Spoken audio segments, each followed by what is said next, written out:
Welcome to Master English Every Day, your peaceful space to grow, to heal, and to master English, one mindful word at a time. Take a breath, and let's begin. Sometimes in life, you meet people who misunderstand you, who envy you, who try to bring you down.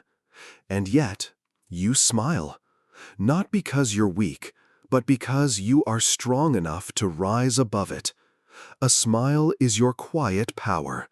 It's your silent rebellion, your way of saying, I see your darkness, but I choose my light. You don't need to argue. You don't need to prove anything. You simply smile and walk in peace. This is not about revenge. This is about protecting your energy. Because your happiness is not up for negotiation. And your peace? It's sacred. So smile, even when it's hard, especially when it's hard.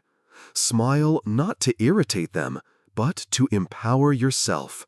You deserve peace more than you deserve to explain yourself. I choose peace over proving. I smile because I am strong. I protect my energy. I rise above the noise. I walk in light, love, and quiet confidence. Thank you for spending this mindful moment with Master English Every Day. If today's message made you breathe deeper, smile wider, or stand taller, follow us and share this podcast with a soul who needs light today. Let's grow together, one breath, one smile, one story at a time.